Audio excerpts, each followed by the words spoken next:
আমার চ্যানেলে আপনাদের স্বাগত। রথযাত্রা মানে জনসমুদ্র পুরী। কানায় কানায় পূর্ণ হয়ে যায় সমুদ্র পাড়ের জগন্নাথ ধাম। জয় জগন্নাথ ধ্বনিতে মুখরিত হয় গোটা শহর। পুরীর রথযাত্রার সঙ্গে জড়িয়ে রয়েছে নানা কাহিনী। আজকের ভিডিওটিতে আমি আপনাদের জানাবো এই বছর রথযাত্রা কবে পড়েছে, কত ধাপ পেরিয়ে রথে ওঠেন জগন্নাথ দেব এবং রথের রশি আদতে কী। প্রথমেই আমি আপনাদের জানাবো এই বছর রথযাত্রা কবে পড়েছে।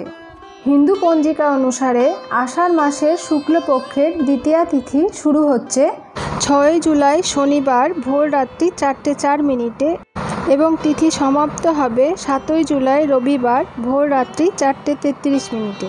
এই রকম পরিস্থিতিতে উদয় তিথি অনুসারে জগন্নাথ দেবের রথযাত্রা পালিত হবে 7 জুলাই।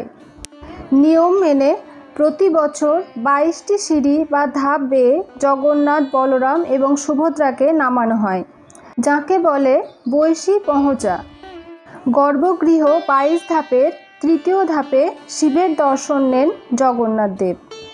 এরপর দুলিয়ে দুলিয়ে বাজনা বাজিয়ে বিগ্রহকে তোলা হয় রথে, যা পহণ্ডি নামে পরিচিত।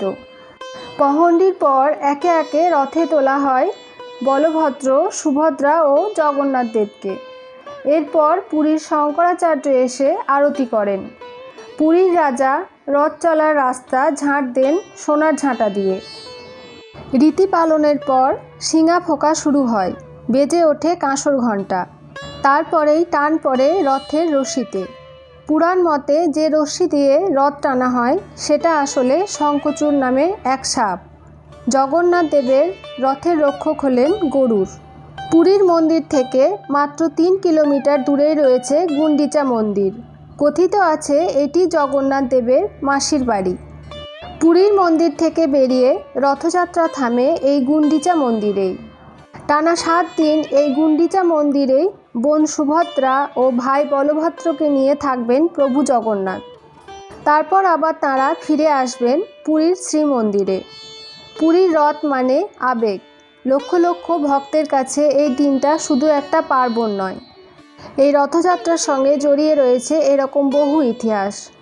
আমার ভিডিওটি যদি আপনাদের ভালো লেগে থাকে তাহলে চ্যানেলটি সাবস্ক্রাইব করে আমার পাশে থাকবেন।